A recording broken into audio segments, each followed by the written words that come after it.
Hey everyone, I'm Skandha and you're watching Ready to Get Update and welcome back to my channel and yes, this is day 6. Employer branding के बारे में आज हम discuss करने वाले हैं कैसे इंपॉर्टेंट है एम्प्लॉयर ब्रांडिंग। पर उससे पहले देखते हैं व्हाट ये चल रही है हमारी रिक्रूटर वर्कशॉप। डे 6 है, इससे पहले डे 5 आ चुके हैं, day 1 to day 5। So quick सा रिकैप देखते हैं। सबसे पहले हमने देखा था क्या? सबसे पहले हमने देखा था इंट्रोडक्शन टू रिक्रूटमेंट। रिक्रूटमेंट क्या है, रिक्रूटर कौन होता है, रिक्रूटर का क्या रोल है, कौन कौन से करंट ट्रेंड्स एंड चैलेंजेस हैं जो कि एक रिक्रूटर फेस करता है, जो कि हम रिक्रूटमेंट के टाइम फेस करते हैं। डे 2 में हमने चेक किया था कैसे हम जॉब रिक्वायरमेंट्स को अंडरस्टैंड कर सकते हैं, अंडरस्टैंडिंग जॉब रिक्वायरमेंट्स रिक्रूटमेंट के अकॉर्डिंग। डे 3 में हमने चेक किया था व्हाट इज सोर्सिंग। सोर्सिंग क्या होती है, कौन कौन सी सोर्सिंग स्ट्रैटेजीज हैं जो हमें हेल्प करती हैं रिक्रूटमेंट करने में, रिक्रूटर को हेल्प करती हैं। डे 4 में हमने चेक किया कैंडिडेट की स्क्रीनिंग हम कैसे कर सकते हैं और उसे इवैल्यूएट कैसे कर सकते हैं। स्क्रीनिंग क्या होती है इसको भी हमने अच्छे से देखा। जो रेज्यूमेज हमारे पास हैं उन्हें हम कैसे स्क्रीन कर सकते हैं, that is candidate screening and evaluation. Day 5 में हमने चेक करी इंटरव्यू टेक्निक्स। यस, कौन कौन से इंटरव्यू टेक्निक्स हैं, क्या इंपॉर्टेंस है, टाइप्स ऑफ इंटरव्यूज कौन से हैं जो हमें हेल्प कर सकते हैं हमारे कैंडिडेट तक पहुंचने में, राइट। और आज है हमारा व्हाट डे 6, जहां पे हम बहुत ही इंटरेस्टिंग सी कुछ चीजें डिस्कस करने वाले हैं। ये है एम्प्लॉयर ब्रांड की विजिबिलिटी क्या है, इसके बारे में हम डिस्कस करेंगे। फिर कैंडिडेट एक्सपीरियंस क्या है, हम इसे कैसे इंप्रूव कर सकते हैं और एक्चुअल में क्या इंपॉर्टेंस है एम्प्लॉयर ब्रांड की। ओके, सो हम इंपॉर्टेंस इसलिए लास्ट में समझेंगे जिससे एम्प्लॉयर ब्रांड को पहले हम समझेंगे, उसके बाद हम समझेंगे कैंडिडेट का एक्सपीरियंस हम कैसे इंप्रूव कर सकते हैं। तो इंपॉर्टेंस अपने आप ही बहुत जल्दी समझ आने वाली है, राइट। सो चलिए स्टार्ट करते हैं। Make sure to subscribe this channel अगर पहली बार आए हैं यहाँ पे, और अगर आपने ये सारे डेज मिस करे हैं तो प्लीज पिंड कमेंट में जाइए। एक कमेंट जो सबसे पहला पिंड है मैंने किया हुआ है, उसमें आपको प्लेलिस्ट मिलेगी रिक्रूटर वर्कशॉप की, वहां से आप चेक कर सकते हैं। इनमें से कोई भी डिटेल सेशंस है तो वो भी आप जरूर चेक कर सकते हैं, आपको मिल जाएंगे। ठीक है, शॉर्ट में ये कि ये जो वर्कशॉप है ये ब्रीफ है, तो बहुत डिटेल में मैं नहीं समझा रही हूँ। ट्राई कर रही हूँ कि सारी चीजें बहुत आसानी से आपको समझ आ जाए। बट अगर आप डिटेल में कोई भी सेशन देखना चाहते हैं तो एचआर रिक्रूटर की प्लेलिस्ट है, वहां से आप चेक कर सकते हैं। एक एचआर कोर्स है इंग्लिश में, वो भी चेक कर सकते हैं। ओके चलिए, और एक 15 डेज एचआर वर्कशॉप भी है, वो भी आप चेक कर सकते हैं। मींस पिन कमेंट में आप सेशंस देखेंगे तो आपको समझ आ जाएगा। चलिए बहुत जल्दी चलते हैं। Strategies for enhancing employer brand.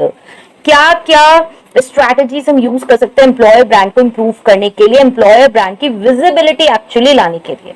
अब हम सबको पता है कि ब्रांड कितना इंपॉर्टेंट होता है।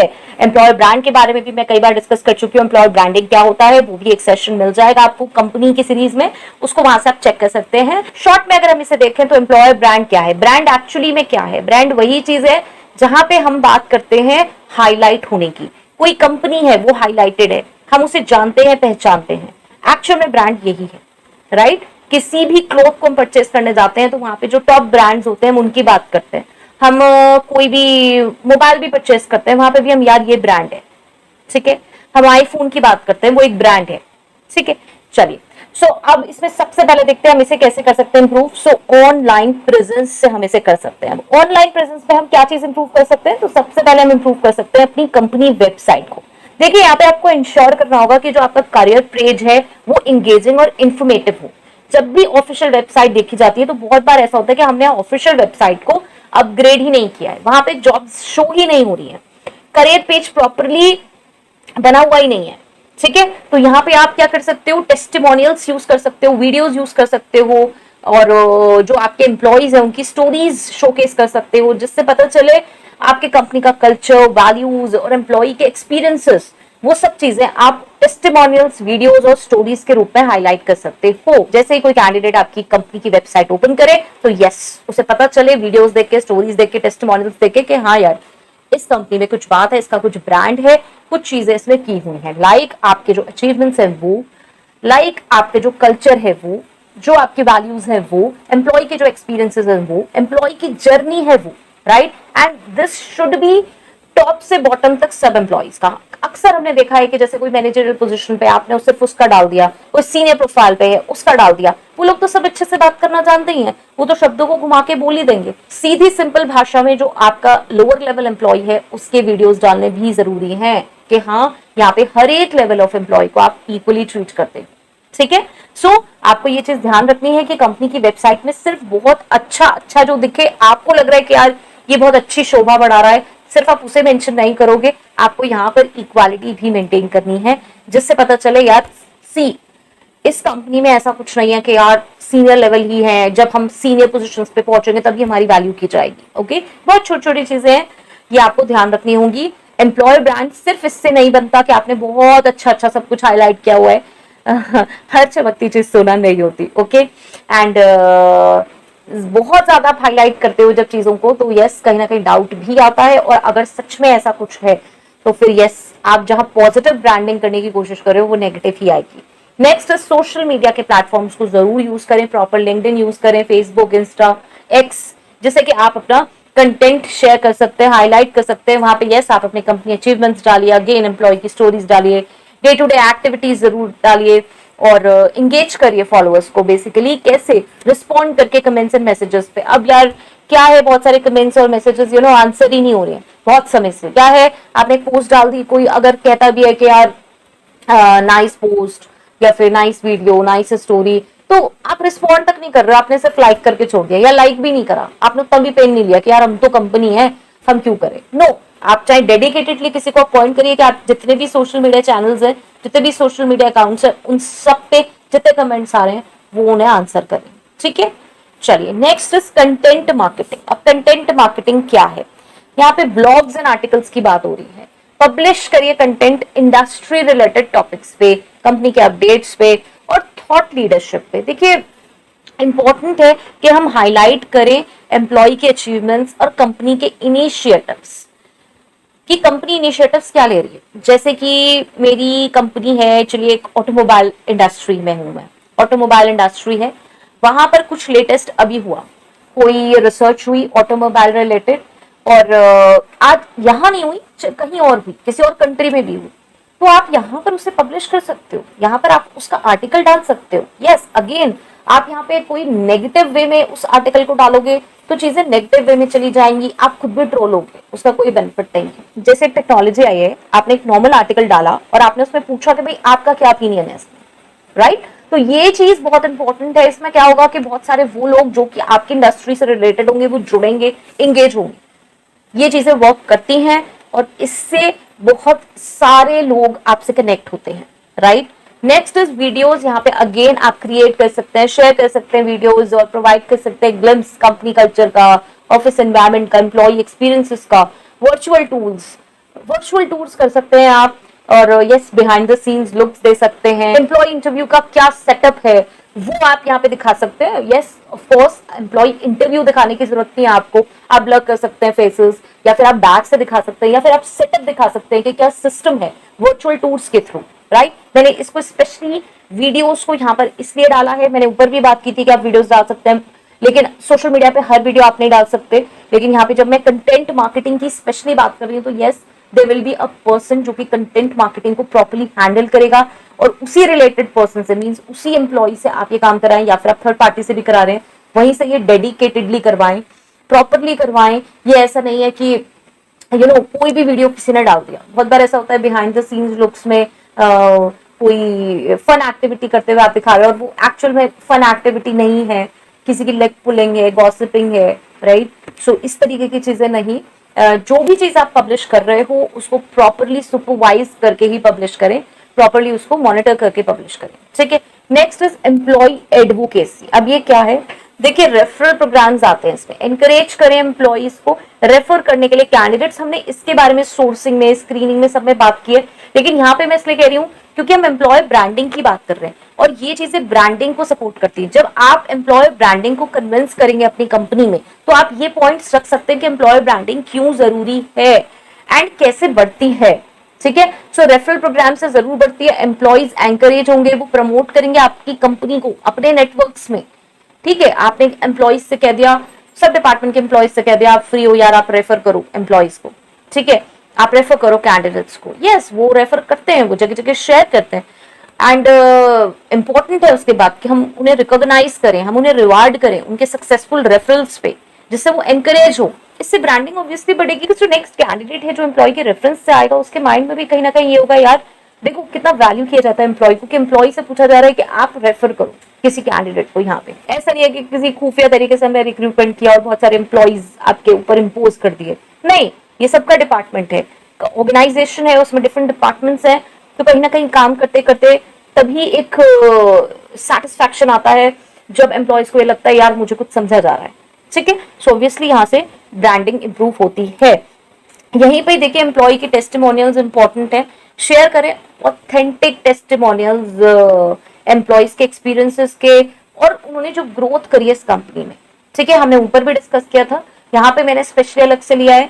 देखिए एक पॉइंट पे मैंने कुछ चीजें डिस्कस करी, मैंने सेपरेटली भी डिफरेंट पॉइंट्स में डाल रही हूँ जिससे कि हमारा फोकस डिफरेंट हो। जब हम देखें कि यार एम्प्लॉय ब्रांडिंग की विजिबिलिटी हम कैसे इंप्रूव कर सकते हैं, तो मेरे पास सिर्फ ये एक ही पॉइंट नहीं है जिसमें सब कॉमास में लिखा हुआ है, मेरे पास यहाँ 5-6 पॉइंट है जिन्हें मैं रेफर कर सकती हूँ जब भी मुझे विजिबिलिटी इंप्रूव करनी है एम्प्लॉय ब्रांडिंग के। एंड अगेन ये कंटिन्यूस प्रोसेस है, ये कोई एक दिन का प्रोसेस नहीं है, ठीक है। तो टेस्टिमोनियल्स आप इसमें डाल सकते हैं, यस, रिटन स्टोरीज हैं, उनके वीडियोस हैं, उनके सोशल मीडिया पोस्ट हैं, वो आप कर सकते हैं। जैसे कि नॉर्मल सी चीज है, एक चैनल पे बहुत सारे लोग खुश होकर बताते हैं कि मेरे को जॉब मिली, तो यस हम कम्युनिटी पोस्ट पे उसे पोस्ट करते हैं, तो यस ये एक वे है उन्हें भी कॉन्ग्रेचुलेट करने का, उन्हें भी हाईलाइट करने का, एंड और लोगों को भी ये बताने का कि लोगों की हेल्प हो रही है, ठीक है, इस कंटेंट से। Next is community engagement. अब ये क्या है? कॉर्पोरेट सोशल रिस्पॉन्सिबिलिटी इसमें सबसे पहले आता है। हाईलाइट करें कंपनी के कॉर्पोरेट सोशल रिस्पॉन्सिबिलिटी इनिशिएटिव्स और कम्युनिटी इन्वॉल्वमेंट, बहुत इंपॉर्टेंट है। शो करें कि कंपनी कैसे कम्युनिटी को बैक देती है, कैसे सपोर्ट कर रही है सोशल कॉजेज में। जैसे कि चलिए एक बहुत ही छोटा सा एग्जांपल देती हूँ, मेरी बहुत बड़ी इंडस्ट्री है और जहां पे वो इंडस्ट्री है उसी स्टेट में कोई फ्लड्स आए, राइट, अब वहां पे यस नीडी हैं बहुत सारे लोग, वहां पे आप फूड प्रोवाइड कर सकते हो, एड प्रोवाइड कर सकते हो, मेडिकल फैसिलिटी प्रोवाइड कर सकते हो, राइट, अगर आपके बजट में है, और जितना बजट में है वो चीजें आप शेयर कर सकते हो ना। यहाँ पे आप ये सोच सकते हो यार आपने डोनेशन करी और आप उसे हाईलाइट कर रहे हो, तो उससे दिस इज नॉट राइट, आपको हमेशा हिडन डोनेशन देना चाहिए। दैट्स ग्रेट, आप हिडन डोनेशन कर रहे हो, लेकिन क्या आपको नहीं लगता कि हम जो भी चीज पोस्ट करते हैं वो चीज हाईलाइट होती है तो वो चीज दूसरों को भी लेसन देती है? इसका क्या मतलब है? जैसे बहुत बार लोग डोनेशन के वीडियोस डालते हैं एंड वहां पे आई हैव सीन कमेंट्स में लोग कहते हैं यार डोनेशन के आप वीडियोस क्यों डाल रहे हो, अगर आप डोनेट कर रहे हो तो किसी को बताओ मत। देखिए हम कुछ भी पोस्ट करते हैं उसका नेगेटिव या पॉजिटिव इंपैक्ट आता है, ठीक है। हम खुश होते हैं, हम अपने बर्थडे सेलिब्रेट करते हैं तो वो भी तो उस पर डालते हैं। तो अगर मैं ये डाल रही हूँ कि भाई कहीं पे डोनेशन किया और उसकी फोटो डाल दी, तो क्या दूसरे लोग एंकरेज नहीं होंगे? अगर 1000 या 1500 2000 20000 लोगों ने उसको देखा और उसमें से 100 लोग भी एंकरेज हुए खुद डोनेशन करने के, तो एक तो मैंने डोनेशन किया तो उनका बेनिफिट हुआ, और वो जो 100 लोगों ने डोनेशन किया तो वो भी तो बेनिफिट हुआ। तो मेरी सिर्फ एक पोस्ट से क्या बेनिफिट हुआ? उस पोस्ट से जितने फ्लड में लोगों के, जो फ्लड में लोग फंसे थे, उनको जो एड मिलनी थी, उन्हें जो मॉनेटरी एड थी, नॉन मॉनेटरी एड थी, वो मिली ना। तो डोंट थिंक कि डोनेशन सिर्फ ये सिर्फ दिखाने के लिए। अगर मेरे दिखाने से कोई चीज पॉजिटिवली जा रही है मार्केट में तो उसमें कोई बुराई नहीं है। प्लीज, मैं ये थोड़ी सी पर्सनल लेवल पे भी चीजें डिस्कस करती रहती हूँ साथ में, सिर्फ एज अ रिक्रूटर और एचआर नहीं है, एज अ पर्सन भी इन चीजों को समझिए कि अगर आप हर चीज पोस्ट करते हो, नॉर्मली हम क्या खुशी हुई कुछ भी हुआ, हाँ जी celebrating this anniversary, celebrating this, वो तो हमारी अपनी पर्सनल होती है, वो तक हम करते हैं। तो जो हम किसी की हेल्प कर रहे हैं वो हेल्प अगर हम कहीं पे डालेंगे तो दूसरे लोग भी एनकरेज होंगे, चाहे उनका कितना ही बजट हो, वो कितने से हेल्प करें। ये इम्पैक्ट करती है चीज, यार हमें भी करनी चाहिए, यार हम भी चलो फिर पोस्ट करेंगे, तो at least they will do for them, वो कम से कम डोनेट तो करेंगे, राइट। तो ये बीच में 2-4 मिनट मैंने इसके लिए लिए हैं, and we should donate for such things, and yes आपको शेयर भी करनी चाहिए जिससे और लोग भी प्रमोट हो। आई रियली सपोर्ट दिस कि आप शेयर करो जिससे और लोग जो नहीं सोच पा रहे हैं कि हमें भी ऐसे डोनेट करना चाहिए वो भी सोच पाए, ठीक है। तो यस आप इनकी जरूर आप ये चीजें शेयर कर सकते हैं। नेक्स्ट पार्टनरशिप्स एंड स्पॉन्सरशिप, थोड़ा जल्दी जल्दी चलेंगे। Partner with educational institutions, industry associations और लोकल ऑर्गेनाइजेशंस, ये इंपॉर्टेंट है। स्पॉन्सर करें इवेंट्स, वेबिनार्स, वर्कशॉप्स, जिससे कि ब्रांड की विजिबिलिटी हो, ब्रांड दिखे, राइट। किसने किया? एडवर्टाइजमेंट्स है। सो ऐसे ही है कि अगर आप कोई इवेंट स्पॉन्सर कर रहे हैं तो जगह जगह आपका नाम होगा वहां पे कि आपने स्पॉन्सर किया है, तो यस अगेन कई बार लोगों को दिखेगा, ठीक है। And related to your industry अगर करेंगे तो यस और हाईलाइट होगा ही, ठीक है। चलिए, तो ये हो गया हमारा कि हम कैसे कैसे इंप्रूव कर सकते हैं। अब इसमें एक बहुत चीज इंपॉर्टेंट आती है, वो है कैंडिडेट एक्सपीरियंस। इसको मैंने सेपरेटली इसलिए लिया है क्योंकि as an recruiter, as an H R, ये बहुत इंपॉर्टेंट है कि हम ध्यान रखें कि हमारा जो कैंडिडेट इंटरव्यू के लिए आ रहा है उसके पास पॉजिटिव एक्सपीरियंस रहा है। अगेन हम ऐसा सोचते हैं यार, 1000 लोगों ने अप्लाई किया, 200 लोग इंटरव्यू के लिए आए, 50 लोग फाइनली शॉर्टलिस्ट हुए, 10 लोग फाइनली इस रो में आए कि हाँ चलो हम उन्हें हायर कर रहे हैं, 5 लोगों ने ज्वाइन किया। तो अब मेरे लिए तो सिर्फ वो 5 लोग इंपॉर्टेंट है? नहीं, मेरे लिए वो 5 लोग इंपॉर्टेंट नहीं है। कौन से लोग इंपॉर्टेंट है? 10 लोग इंपॉर्टेंट है, 50 इंपॉर्टेंट है, 200 इंपॉर्टेंट है, 500 इंपॉर्टेंट है, 1000 इंपॉर्टेंट है? वो 1000 तो इंपॉर्टेंट है जिन्होंने अप्लाई किया, प्लस जिसने देखा। इसका मतलब ओवरऑल जो भी देख रहा है मेरी उस पोस्ट को, मेरी कंपनी को, वो सब लोग मेरे लिए इंपॉर्टेंट है। वर्ड ऑफ माउथ से सब लोग मेरी ब्रांड को इंप्रूव करेंगे, ठीक है। So this is what candidate experience is. Candidate सिर्फ वो नहीं है जो मेरे पास इंटरव्यू के लिए आया या शॉर्टलिस्ट हुआ। कैंडिडेट कोई भी एन पर्सन है, कोई भी पर्सन जो कि देख रहा है मेरी पोस्ट को, वो कैंडिडेट एक्सपीरियंस है। जो भी मेरी कंपनी को देख रहा है वो कैंडिडेट एक्सपीरियंस में ही आएगा, मतलब उसका एक्सपीरियंस कैंडिडेट एक्सपीरियंस में काउंट होगा, ठीक है। अब यहाँ पे क्या इंपॉर्टेंट है? Clear communication is important. Clear communication कहाँ पे? जॉब डिस्क्रिप्शन में। मैंने जॉब पोस्ट करी, कैंडिडेट ने जॉब खोल के देखी, ओपन करी, वो पोस्ट ओपन करी, तो जॉब डिस्क्रिप्शन में क्या करना है मुझे? क्लियर होनी चाहिए, कंसाइज होनी चाहिए, एक्यूरेट जॉब डिस्क्रिप्शन होना चाहिए। इंश्योर करें कि वो रिफ्लेक्ट करे रियल रोल्स एंड रिस्पॉन्सिबिलिटीज, और जो की स्किल्स चाहिए, जो कंपनी कल्चर है, वो सब कुछ रियल हो। Timely updates, keep candidates informed about their application status. Timely updates, candidates को इन्फॉर्म करें उनके एप्लीकेशन स्टेटस का टाइमली, हर स्टेज पे हायरिंग प्रोसेस की। प्रॉम्प्ट कम्युनिकेशन हेल्प करता है हमें ये बताने में कि यार हम उनके टाइम और इंटरेस्ट की रिस्पेक्ट करते हैं। आई have seen lot of people जो इंटरेस्टेड नहीं थे, लेकिन जब हम उनसे कम्युनिकेशन करते गए तो वो इंटरेस्टेड हो गए कि यार मैम आपने इतनी बार कम्युनिकेट किया तो मुझे लगा यार बहुत ही जेन्युइन कंपनी है, तो आई मस्ट गो, एटलीस्ट मैं इंटरव्यू दूं। और जब मैंने इंटरव्यू देने आया तो यार यहाँ पे भी अच्छा एनवायरमेंट है, right. So this is what is important. Clear communication is important. Next is efficient hiring process. Again, streamline application बहुत इंपॉर्टेंट है। कई बार मैं कहती हूँ सिंप्लीफाई करें एप्लीकेशन प्रोसेस। आपने देखा होगा कहीं इतना कंबर्सम होता है, उन्होंने इतना कॉम्प्लेक्स फॉर्म बना रखा होता है कि आदमी उसे भरते भरते ही एग्जॉस्ट हो जाए।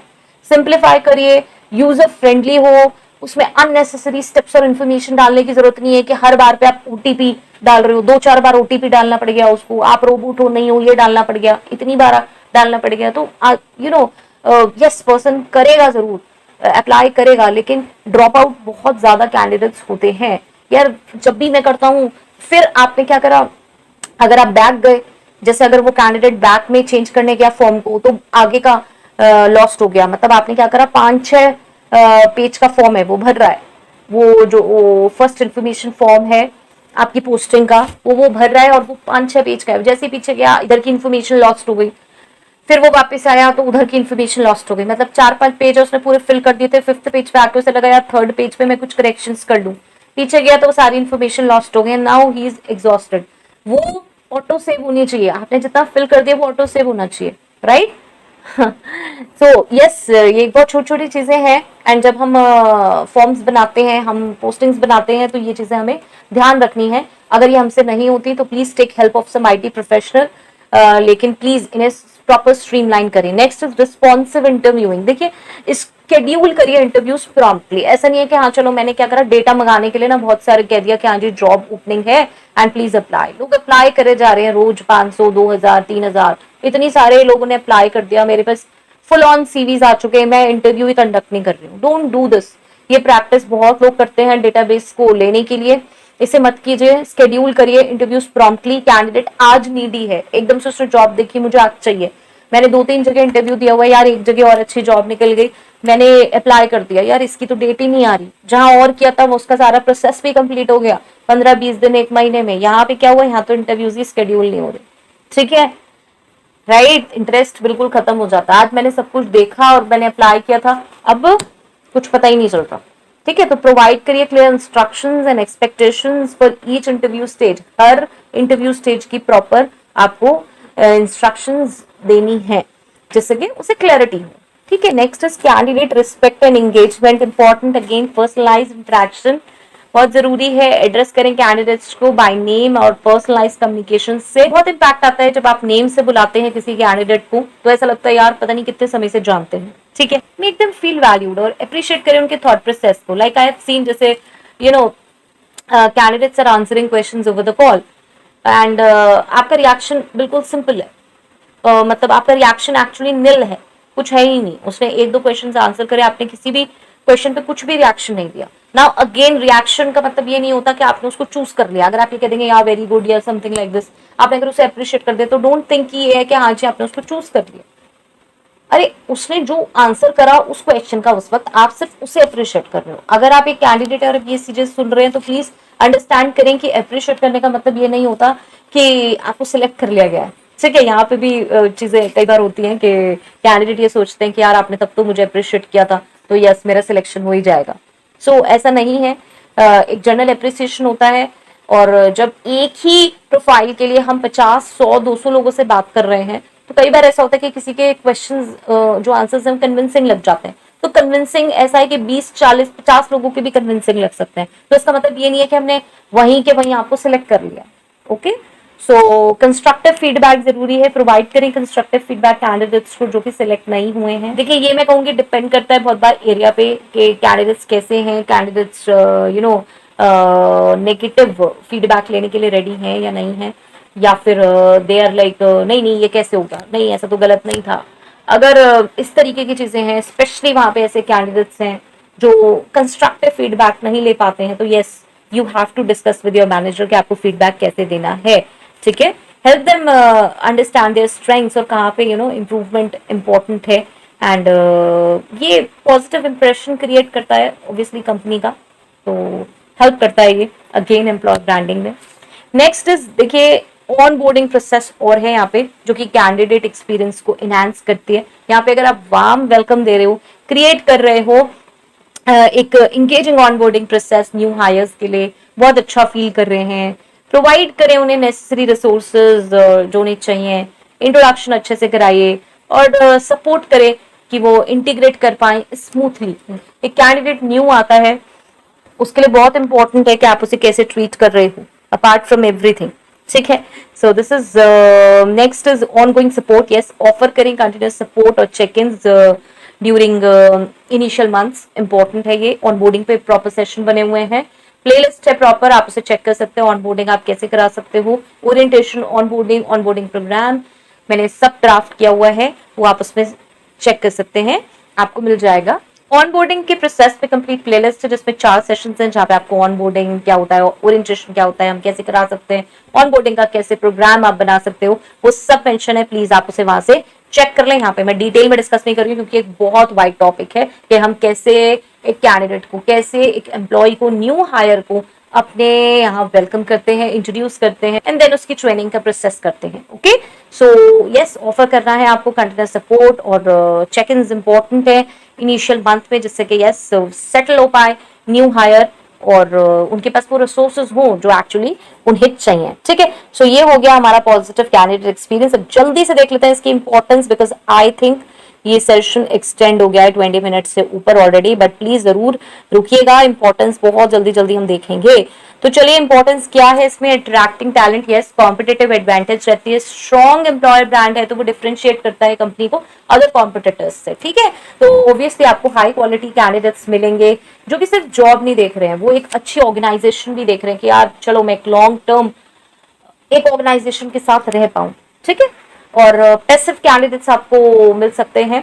पैसिव कैंडिडेट्स कौन से हैं, कई बार मैंने डिस्कस किया है। पैसिव कैंडिडेट्स वो कैंडिडेट्स जो आज जॉब नहीं देख रहे हैं, लेकिन क्या है क्योंकि आपकी कंपनी इतनी हाईलाइटेड है कि वो आपको फॉलो करते हैं और यस बहुत बार वो इंटरेस्टेड हो जाते हैं जॉब में। ठीक है, तो यस हो सकता है आज आपके पास उनके लायक वैकेंसी नहीं है, लेकिन जब आप 2, 4, 6 महीने 1 साल बाद पोस्ट करो तो वो सब अप्लाई करें। So these are passive candidates. Next is retaining talent, yes employee engagement, employees जो कि कंपनी ब्रांड से खुश हैं, प्राउड हैं कि यार चलो मैं यहाँ काम करता हूँ, वो बहुत इंगेज्ड होंगे, मोटिवेटेड होंगे, खुद से बहुत प्रोडक्टिवली काम करेंगे और कंपनी के साथ लॉन्गर रहेंगे। वी ऑल नो बहुत जल्दी जल्दी एम्प्लॉय जा रहे हैं और आ रहे हैं, ये कोई बहुत अच्छी चीज नहीं है कंपनी के लिए, कोई पॉजिटिव चीज नहीं है, और इसमें कोई बेनिफिट नहीं है कंपनी का, राइट।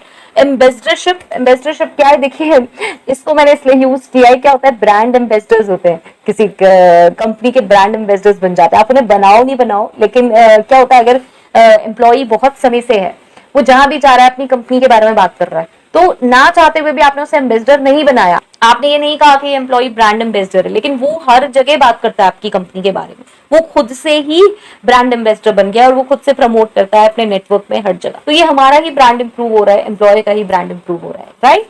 नेक्स्ट इज देखिए कॉस्ट एफिशिएंसी, यहाँ पे ऑब्वियसली कॉस्ट एफिशिएंसी किस लिए है, क्योंकि मेरी जो रिड्यूस हो रही है हायरिंग कॉस्ट, मुझे बहुत जल्दी जल्दी हायर करने की जरूरत नहीं पड़ रही, मेरा एक स्ट्रॉन्ग एम्प्लॉयर ब्रांड बन गया है, जिससे मुझे बहुत जल्दी जल्दी रिक्रूटमेंट करने की जरूरत नहीं पड़ रही, एक्सटेंसिव रिक्रूटमेंट, मार्केटिंग, एडवर्टाइजिंग, इसमें मेरा पैसा नहीं जा रहा, क्योंकि मैं जैसे ही पोस्ट कर रही हूँ, अरे यार इस कंपनी की निकली है, इस कंपनी की जॉब निकली है, चलो यार अप्लाई करो, इतने सारे लोगों ने अप्लाई कर दिया, कैंडिडेट्स तो देख रहे हैं यार, वेट कर रहे हैं इस कंपनी की जॉब निकले, मैं अप्लाई करूं यार, बड़ी अच्छा ब्रांड है ये, ठीक है, और वो अप्लाई कर रहे हैं, क्यों, क्योंकि स्ट्रॉन्ग रेप्यूटेशन है, बहुत अच्छा स्ट्रॉन्ग ब्रांड बन चुका है। नेक्स्ट इज लोअर टर्नओवर, वही एम्प्लॉइज नहीं जा रहे हैं जल्दी जल्दी, तो मेरी जो हाई टर्नओवर की कॉस्ट थी, हुआ करती थी यार, एम्प्लॉय बहुत सारे जाया करते थे, तो मेरी कॉस्ट होती थी, पहले तो मैंने जो एम्प्लॉय को ज्वाइन कराने के लिए सारे एफर्ट्स लगाए, सारी कॉस्ट लगाई, टाइम मॉनिटरी मैंने स्पेंड किया, वो एम्प्लॉय चले गए, तो फिर अगेन मुझे सारी चीजें दोबारा करनी पड़ेंगी,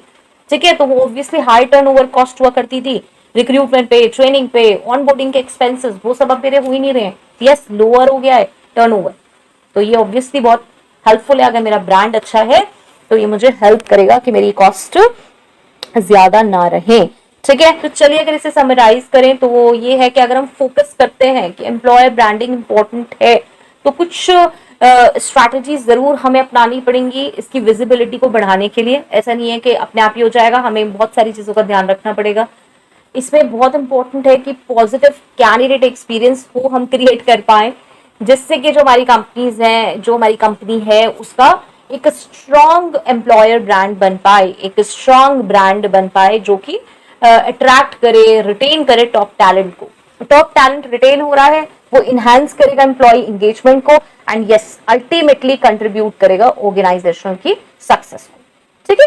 सो this is all about employer branding.